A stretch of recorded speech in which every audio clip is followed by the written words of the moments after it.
Salatullah, salamullah. Allah, pertama-tama marilah kita sama-sama memanjatkan puji dan syukur kehadirat Allah Subhanahu wa taala. Alhamdulillah wa syukurillah, pada kesempatan pagi yang berbahagia ini kita semua bisa berkumpul kembali di dalam majelis ini untuk sama-sama melanjutkan kajian kita semua. Sholawat beserta salam semoga selamanya tercurah limpahkan ya baginda alam tercinta yakni Habibana wa Nabiyana wa Maulana Nabi besar Muhammad sallallahu alaihi wasallam, juga seluruh keluarganya, para sahabatnya, tabi'at, juga kita sekalian selaku umatnya. Semoga selamanya kita bisa memegang teguh menjalankan semua ajaran beliau sampai akhir nanti, dan nantinya alam akhirat kita semua mendapatkan syafaatul ilmah dari Rasulullah sallallahu alaihi wasallam. Amin ya Allah ya Rabbal alamin. Para hadirin, para asatidz yang dimuliakan Allah, masih pada kajian kali ini menjelaskan tentang yang berkaitan dengan pembagian air, bahwa sebagaimana telah disampaikan kemarin, air sebenarnya ada 4 macam. Ada air yang suci pada dirinya dan bisa mensucikan yang lain dan tidak makruh untuk dipakainya. Ini yang dinamakan dengan air mutlak. Kedua, air yang suci pada dirinya dan bisa mensucikan yang lainnya tetapi makruh ketika dipakainya, seperti memakai air yang dipanaskan oleh sinar matahari, juga memakai air yang terlalu panas ketika kita bersuci, ataupun memakai air yang terlalu dingin ketika kita bersuci. Selanjutnya ada air yang suci pada dirinya tapi tidak bisa mensucikan yang lain. Di antaranya kemarin air mustamal. Air mustamal itu air bekas kita bersuci, baik berwudu ataupun mandi besar. Selanjutnya seperti air bekas mensucikan najis hukmiyah, itu juga termasuk air suci tapi tidak bisa mensucikan. Atau air yang sudah hilang kemutlakannya, seperti air yang mempunyai nama sendiri yang tidak berubah, seperti air teh, air kopi atau yang lainnya, itu juga suci tapi tidak bisa mensucikan. Yang keempat ada air mutanajis. Air mutanajis ialah air yang kena najis.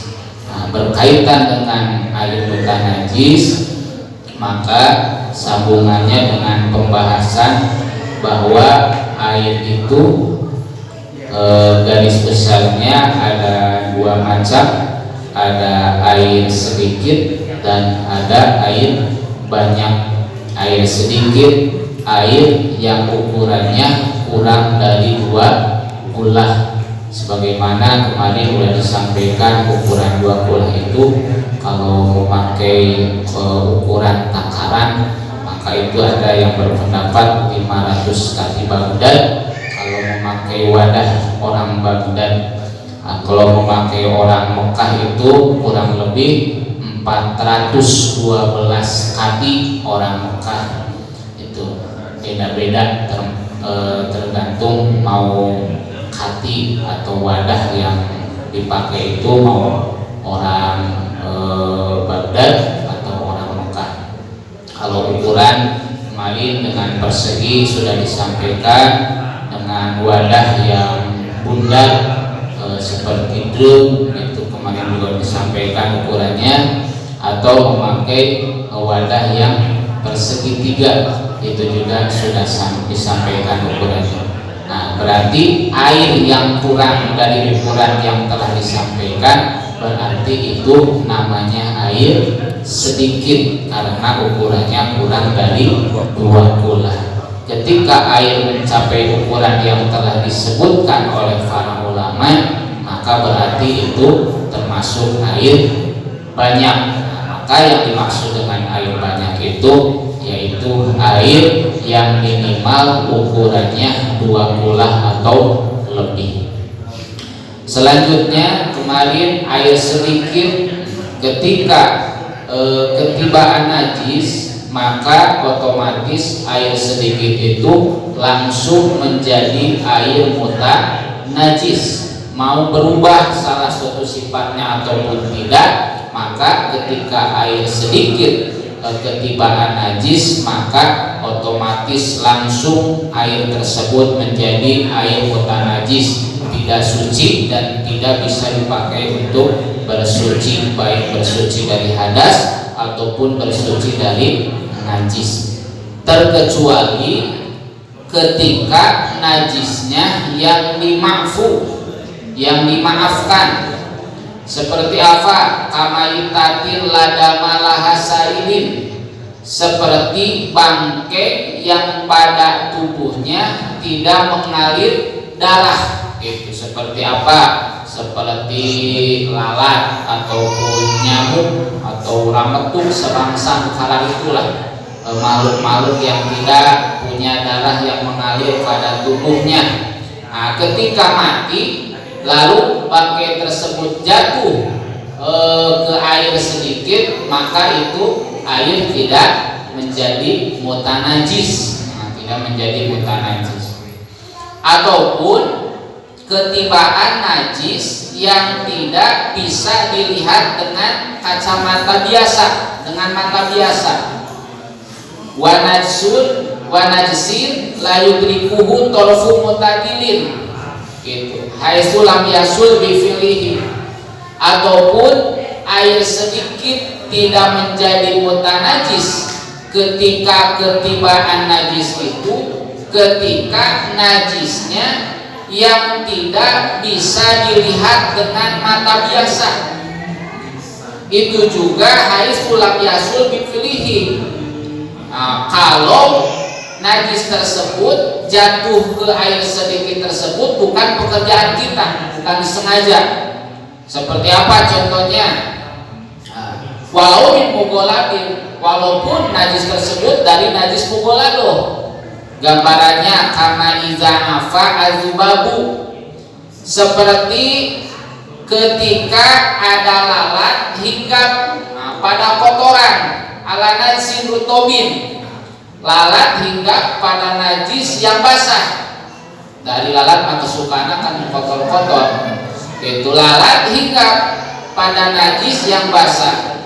Lalu summa waqa'a fi ma'in qalilin, ketika lalat tersebut hinggap pada najis, berarti dipastikan kakinya pasti bakal ada apa? Pasti bakal ada najis gitu. Lalu summa waqa'a fi ma'in qalilin, lalu lalat tersebut hinggap pada air sedikit. Nah, maka najis yang ada di kakinya tersebut habis tadi hinggap pada najis, itu najisnya tidak terlihat dengan mata biasa. Maka ketika hinggap pada air tersebut, maka atau aumain atau dalam barang yang azul, yang cair, seperti angin gitu, atau minuman yang lain, sayur umpamanya, sayur kan barang-barang cair hinggap pada makanan, nah yang cair tersebut pada sayur gitu, maka itu tidak menjadi najis dalam arti dimaafkan, karena najisnya tidak bisa terlihat dengan mata biasa. Itu dimaafkan asalkan bukan pekerjaan kita disengaja. Umpamanya gini, maksud disengaja teh lalatnya habis hinggap di najis, lalu lalatnya ditangkap, lalu dimasukkan ke naon, ke air sedikit tersebut. Nah, kalau disengaja begitu, walaupun najis yang tidak bisa dilihat dengan mata biasa, itu karena disengaja oleh kita, tetap itu air sedikit menjadi menjadi najis. Tetapi kalau tidak disengaja, pekerjaan lalatnya sendiri gitu hingga dina air sedikit, maka air tersebut tidak jadi najis, dimaafkan gitu. Itu gambarannya gitu. Jadi tidak najis, layan jisu, jadi tidak najis gitu. Ma'anahu ala firijlihi najasatun. Jadi pasti ketika lalat hinggap pada najis, pasti dalam kakinya ada ada najis, cuma najisnya tidak bisa dilihat, la yudrikuha atolfu, tidak bisa dilihat dengan mata biasa gitu. Bakat kunaona usahalina gitu najis nanti dimaafkan itu teman-teman mutanajisan itu diantaranya. Selanjutnya banyak sekali contoh-contohnya, cuma kalau dijelaskan semuanya terlalu panjang, biar beli kitab aja masing-masing biar dilihat karena terlalu panjang kalau membahas saran. Itu diantaranya untuk sekedar pengetahuan. Selanjutnya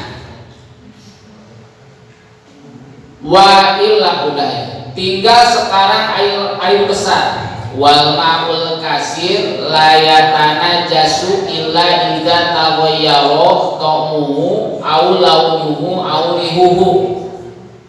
Selanjutnya bagian yang kedua dari pembagian air itu air yang 2 kulah, air besar, air banyak gitu. Minimalnya ukuran 2 kulah yang kemarin bisa 500 kaki Baghdad, bisa 412 kaki Baghdad, bisa juga dengan kaki-kaki kaum-kaum yang lain gitu, bisa seperti Toib juga banyak di sini penjelasannya, ada kaki orang Toib gitu. Ada orang mana Mesir gitu. Jadi tergantung kumaha kita mengambil ukurannya. Cuman biasanya yang dipakai biasanya kaki Baghdad yang 500.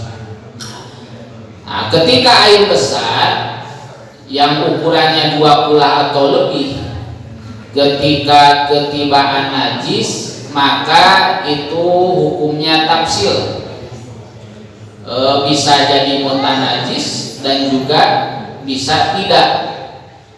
Nah, air besar, air banyak, maka ketika air banyak ini ketibaan najis, maka tidak langsung otomatis jadi mutanajis, kecuali ila iza taghayyara ta'muhu aw lanuhu aw rihuhu, kecuali air banyak tersebut berubah salah satu sifatnya. Jadi tidak harus semua sifatnya berubah. Jadi asalkan salah satu dari sifat air tersebut, mulai rasanya atau rupanya, warnanya atau baunya, nah ada salah satu sifat yang berubah dari ketiga sifat tersebut, baru air banyak tersebut menjadi air mutanajis. Kapan jadi mutanajisnya? Bimulaqatihin najasah. Nah, ketika air tersebut ketibaan najis, jadi kena najis tersebut kepada air yang banyak tersebut, itu mau berubah rasanya, mau berubah warnanya, atau mau berubah baunya, maka otomatis ketika ada salah satu sifat dari air banyak tersebut ada yang berubah, maka berarti baru air banyak tersebut menjadi najis atau jadi air mutanajis. Jadi air mutanajis. Air keba mulaqatihi an najasa. Jadi ketika setelah najis tersebut kena kepada air banyak tersebut, lalu setelah najis tersebut kena ke air banyak tersebut, lalu ada salah satu sifatnya berubah, maka itu baru dihukuman air tersebut menjadi air najis, menjadi air najis. Bagaimana kalau berubahnya setelah lama, tidak langsung? Nah, bagaimana gambaran ketika ada salah satu sifatnya yang berubah, tapi tidak langsung setelah kena najis tersebut? Falau tawayyaru ba'da mudatin lam yuhkam binajasatihi malam yu'lam biqoli ahli khubaro nisbatun taghayyuru ilaiha. Ketika berubahnya setelah sekian lama, tidak langsung. Jadi ketibaan najis air banyak tersebut tapi tidak langsung berubah. Setelah lama, nah sekian ada waktu, ada jelang waktu, ada jeda gitu, tidak langsung berubah salah satu sifat. Setelah lama baru ada salah satu sifatnya berubah. Maka kata musonif, lam yuhkam binajasatihi, air banyak tersebut ketika tidak langsung berubah sifatnya, tapi berubah sifatnya setelah ada jeda waktu sekian lama, lalu berubah salah satu sifatnya, maka itu tidak bisa langsung dihukuman air tersebut menjadi air najis gitu. Malam yulam biqauli ahli khabaron nisbatu taghayyurihi ilaiha. Nah, tidak bisa langsung dihukuman air najis teh ketika dinisbatan atau diihtimalkan bahwa ada kemungkinan berubahnya itu bukan dari apa? Bukan dari najis gitu.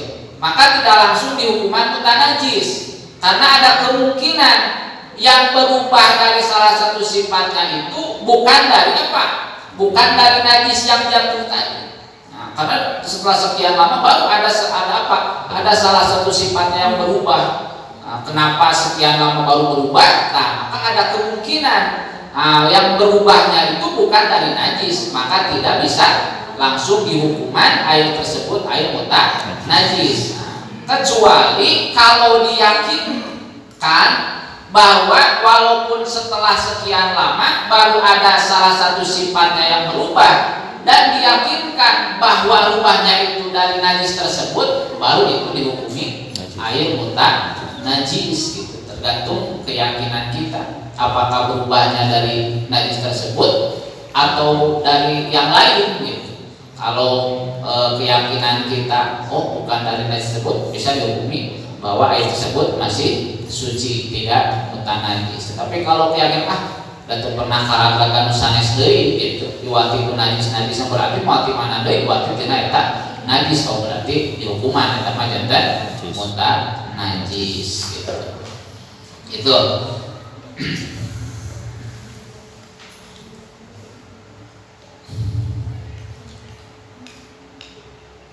wa kharaja bil mulaqah, keluar dengan bahasa mulaqah. Nah, tadi ada bahasa kita sarana bimulaqatihi najasa.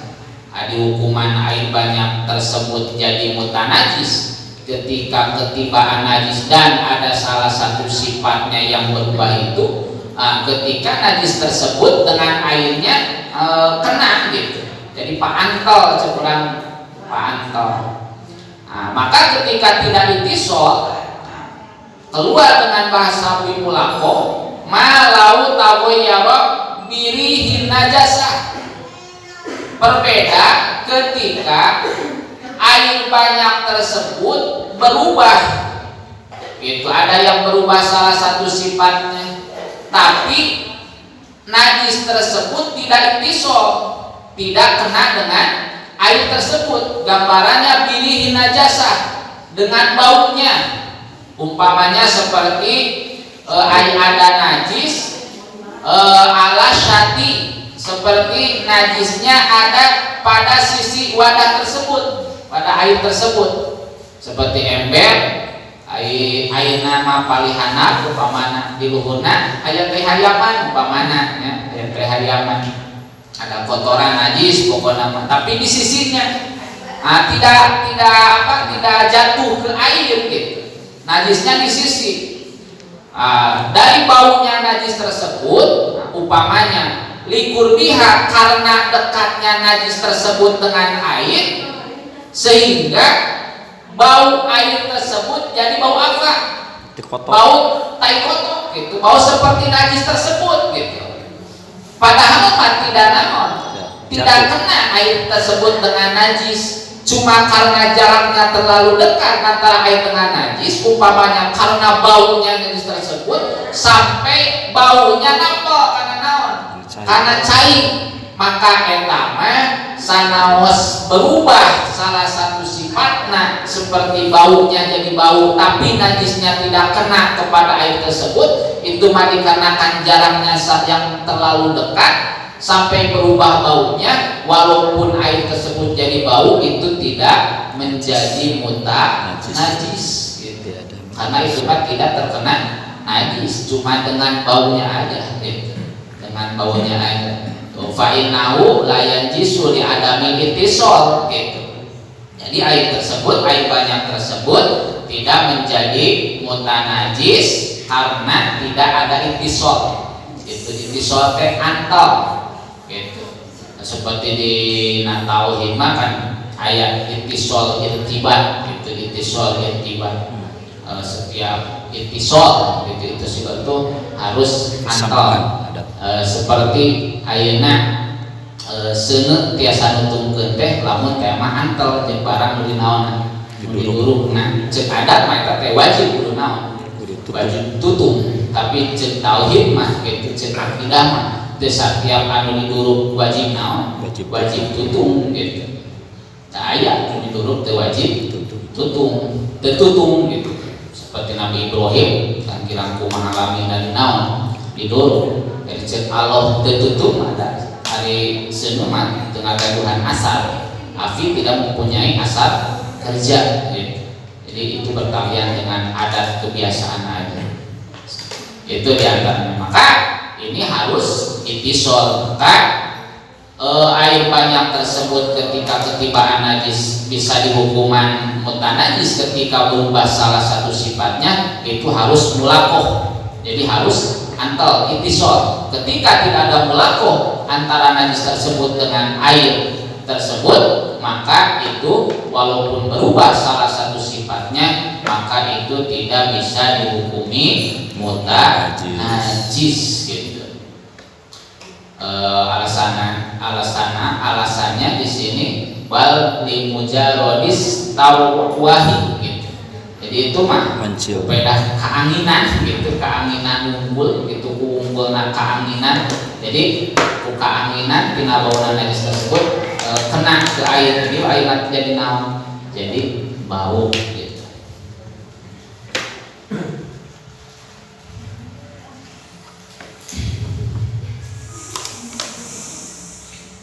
Bal najsu wa al-mutaghayyiru faqat.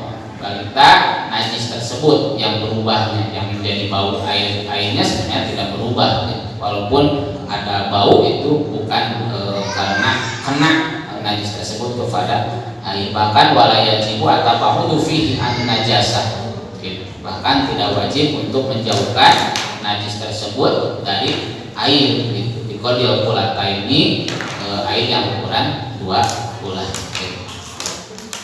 Itu diantaranya.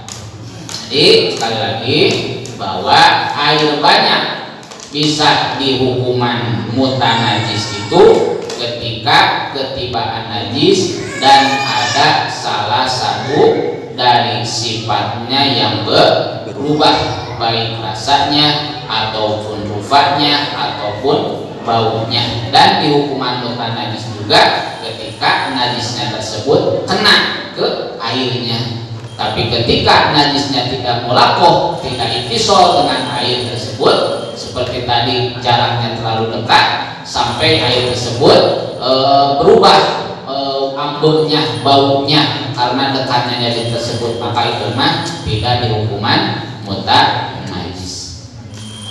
Bagaimana ketika yang jatuhnya bukan najis, barang yang suci, seperti kejatuhan minyak gitu, ataupun barang-barang yang lain, atau seperti air kembang ros gitu. Itu kan barang-barang suci, tapi ketika lama di air, airnya bakal berubah seperti berubah baunya gitu, ataupun dengan kejatuhan minyak, parfum gitu. Ketika air banyak, ketibaan barang suci gitu, kalau sampai berubah, maka itu bisa menjadi menghilangkan kemutlakan air. Suci nama nangkena, jadi tidak bisa mensucikan gitu. Apa bedanya dengan air teh, air kopi gitu. Jadi berubahnya jadi suci, cuman tidak bisa mensucikan unggul gitu. Jadi ketika ketibaan najis. Bagaimana ketika ketibaan seperti garam? Garam itu ada dua rupa. Ada gula, ada garam gunung, ada garam laut.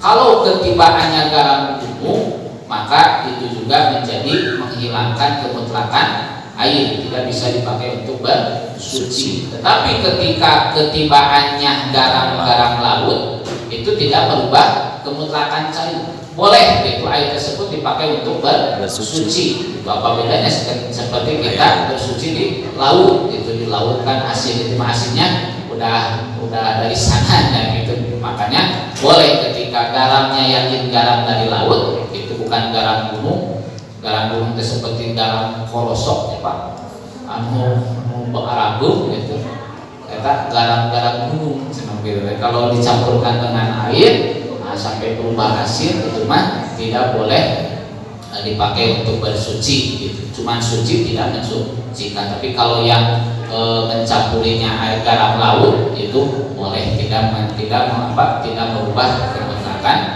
air gitu. Mungkin itu untuk melanjutkan tanggung lah. Mungkin untuk pembahasan pasal selanjutnya minggu depan aja. Cukup untuk pembahasan berkaitan dengan masalah air. Mungkin itu yang bisa saya jelaskan. Kalau sebenarnya kalau membaca salahnya banyak sih contoh-contohnya. Di antara air-air yang diubah atau berubah dengan barang-barang yang suci, ada gambaran-gambarannya pada salah.